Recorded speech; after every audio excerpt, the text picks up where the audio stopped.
Greetings and welcome back to yet another episode of the Daily Run, and today we're playing as Samson. So this is not a run where I really can't explain about what's going on, because I feel like it was so super confusing and random. I just can't tell you if it's a good run, if it was a bad run, was it maybe a mediocre run, I'm not sure. And the main reason for that is I feel like, even though I got extremely lucky, I managed to complete basically every objective. I went to the mom's heart, I beat her, I got an A was June, I was able to get to Shoal, then I found the sacrifice room, I even found the forget-me-now, so I did Dark Room twice. So all of those things were kinda covered, and I was lucky enough to be able to find those items, but the way I found those items make me feel kinda cheap. And I know that even though I found these breaking items and I could have had potentially the perfect run, what ended up happening is I took a lot of hits of damage. The overall rest of the run was rather weak, so I wasn't able to kinda go and spiral out of control. But looking back on it, I do imagine that a lot of other people wouldn't have been so lucky, and I know they wouldn't have found these items, which I think makes it even worse, because in some sense, I know that I'm kinda the only person, not the only, but of course, one of the few people who have found this just because due to sheer luck,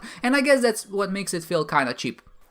But okay, if you kind of look back on it and just reflect on the run as a whole, the first, I think, breaking point in some sense comes on the second floor, and that is you get the Curse of the Unknown, you can't see the items, you'll go to the treasure room, and then of course it's a decision. Do I pick up the item or do I don't? And of course I decided to pick it up, it was Cursed Eye. So I wasn't too excited about this one, but Cursed Eye in my opinion is not as bad of an item as maybe some people think, and especially in a daily where you only go to Mom's Heart, you don't have to fight Hush, and I feel like Hush is probably the usual perpetrator of why I don't want Cursed Eye, because having to fight him over and over again every time you get hit is, I think, the most frustrating experience that you can get in this game. But going against Boss Rush, sure, you might get hit, you get teleported out, and you miss out on your chance, but at least you don't have to try again and kind of be stuck in purgatory forever. But in this particular case, I think just on a room-to-room basis, Cursed Eye is not that bad, and I think that actually did help us more than it necessarily hurt us. There were some problems, like we had too high of a shot speed, like for example against Drug Mega, because we were Sansom, we also got the screw, and all of that kind of afflicted our tears in a weird way. We kind of knocked back the enemies, and because of his floating orbs that have a really unpredictable pattern, we were able to kind of knock them in ourselves a few times, so I actually had to fight him 4 times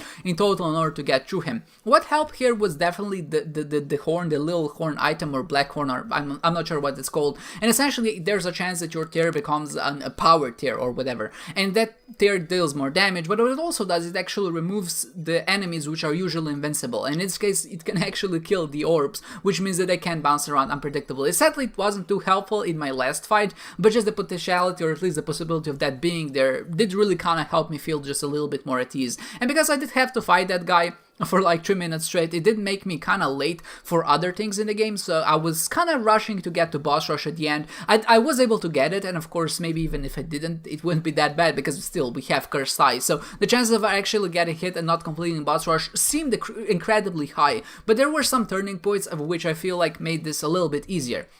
So the first thing is Possessed Tears, or Possessed Eye, I'm not sure what it's called again. It looks like a bulb, or like a plant. I'm not sure what it's supposed to represent, but if you look at the sprite right now on the screen, it looks like a plant of some sort, but okay, whatever.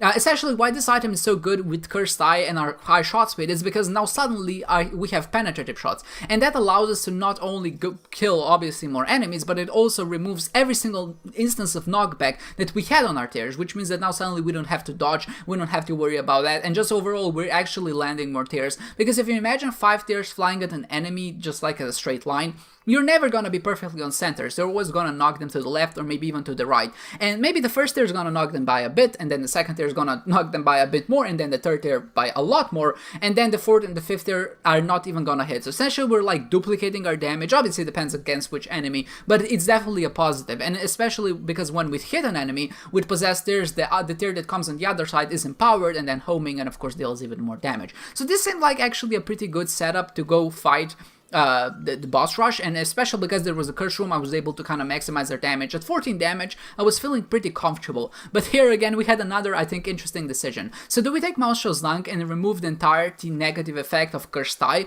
And I felt like obviously that's a good choice, but on the other side we had Cancer. So if I knew I was gonna break the game, or at least if I knew there was a sacrifice room here, I would have definitely taken Cancer, because that reduces your damage penalty in half. So essentially you're saving like 4,000 points for not, maybe not 4, like let's say 2,000 points, for not taking as much damage on the sacrifice room, because you're only gonna be taking half of what you usually get. And that's obviously very good. But the problem is, if I do stick with Cursed Eye and I don't take Monstrous Lung, then there's a very high chance of me actually getting hit and getting teleported out, and I just lose 4,000 points of boss rush just like that, very easily. So I just kind of wagered my chances. Am I gonna be risky? Am I gonna be maybe a little bit less risky? I decided to not be as risky in this one. I decided to take Monstrous Lung, but also because I really like the item. Artillery was actually surprisingly high. I thought we were actually gonna be able to shoot a bit faster, especially with 31, and after I picked up Marked, it was a 24. It might seem weird, why are you picking up Marked? Isn't that like a really bad item? Well, it is usually, but if you have a charging item like Brimstone, or maybe even in this case Monstrous Lung, it only reduces your tear rate by quite a lot, and it actually does tend to help you more than it hurts you, especially because you don't have the reticle which automatically shoots. So it actually just functions like something like Sad Onion, and obviously that's a really good item. So at this point, I knew that my run was going well, especially because what ended up happening, after I beat Boss Rush, of course there was an item pedestal, I had Room Bag, I had a lot of sacks on the ground, so I just kind of started opening them and just kind of started debating on what I should do. Of course, if there was a Yarrow rune, I was gonna use it right there and then, just in hopes of actually getting maybe more things, but also found 2 or maybe even 3 Purture runes. So, I mean, I just got them naturally by beating Boss Rush, so I decided to use them on the pedestal that was in Boss Rush, just because obviously I can't take them out, so it might as well. And then what ended up happening is I got Blank Heart, so that was extremely lucky, and I took the Answers rune so I could actually use it on this floor, or obviously any subsequent floors, because I really tried to get to the second secret room, because I thought maybe that kind of increases my chances of getting an Avos rune, so I would be able to kind of go further. And of course what ended up happening, eventually I got a Yarrow rune, I decided to break the game that way, I got a lot of swag, and I'm sitting at a very comfortable 36,000 points on Womb 2. And again, there was a very interesting decision to be made there, because we had the Sacrifice room on Womb 1, and we had no guarantee that we're gonna find another Avos rune to go forward, or maybe even the shovel or whatever. So it's kind of a like decision. Are you going to Womb 2 and hope that maybe you get something that's gonna help you get further, or you're just gonna go teleport to the Dark Room immediately and not risk it and just kind of maximize your points that way? And I feel like teleporting in that situation would have been that bad, but I was just kind of feeling kind of frisky. I just wanted the perfect run, if that makes sense.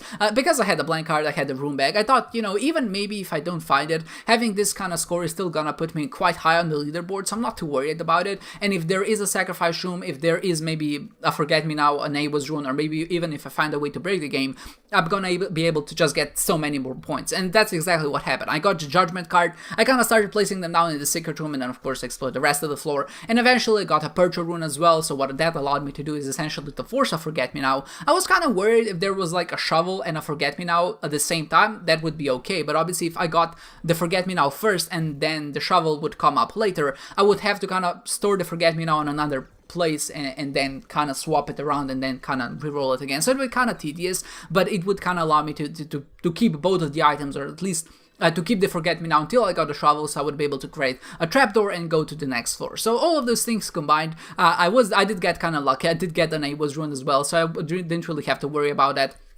I even have the Chariot cards, so I didn't even have to actually sacrifice my own health. It wouldn't be that big of a problem because I have the Polaroid, but all of those things kind of came together, like I said, to create the perfect run. I got the Avos rune, I even got the shovel on the same reroll as the Forget Me Now, and then I kind of kept rerolling until I found some of the good items. I noticed that my damage is not very high at 5.2, give or take 0.01. It's not really gonna do us justice, especially when we go to the Dark Room. We plan to do it twice, obviously, and there's a lot of enemies which have a lot of HP, namely bosses. So having to fight them with something that's basically as weak as what we were before, it's just gonna be a nightmare. We're gonna take more damage than we're gonna get for exploring, so I thought maybe just reroll and pick up some of the good items. And what I managed to get, first of all, is Lost Contact, so that's Shielded Tears. That's, I think, is just amazing, because it does allow us to kind of be a little bit more safe, especially with Monstrous Lung. We're shooting so many tears out, and then we got Shatter Bones, and of course Shatter Bones also split every single one of your tears into more tears, and they all have the same shielded effect. So I just kind of felt a bit more safe in this one, and then for the end I picked up Toxic Shock for no other reason, just for an extra added boost on top of what we already had. So it just felt like we had a good run going. But even with these 3 items, and at least the other items that we've gotten, we weren't in a good position. I wasn't super strong, I didn't basically melt every single enemy instantly, but the run was manageable. And if I played my cards right, I felt like I could do the entirety of the dark room without getting hit. Obviously, there's always some element of chance. It depends on which rooms you get. Like double adversary, just start shooting randomly at the first sight. That's gonna be quite problematic. But in the majority of cases, I felt like with this particular loadout, I would be safe enough that I would be able to go to the dark room, beat the lamp, and then do it again, and hopefully get more points that way. So what I do here is just to kind of showcase you just how fickle dark room can really be. Of course, this is not a strong round. I'm not saying this is a strong round, but maybe if you look at the points that I gained throughout the 2 dark rooms, not only 1, you're gonna be quite surprised. So I entered the dark room with 42,000 points, and let's say 100 points more on top of that. I get hit a few times, obviously. I do the entirety of the dark room. I use the Forget Me Now, so this is now the second of the dark room. This is kind of me nearing the end. And I actually finished with only about 200, 300 points more than I started out with. And it took me like 15 minutes. Isn't that kind of surprising? But that's also obviously just due to the damage penalty, because I did get hit quite a few times. And being at 9,000 damage penalty with 2,000 item penalty is obviously super high. And if I just reduced either 2 of those numbers, I would be actually in a really good spot. And I feel like this is one of those runs which you can reach a 50,000 point mark just by going to Mom's Heart. So I feel like just based on that, it's a really good run. So all in all, we did break the game. We basically did everything that we could. Maybe a subpar the clicker, that would have been good, so we could get rid of the item penalty, but it's not that big of a deal. Item clicker, 2,000 points, give or take.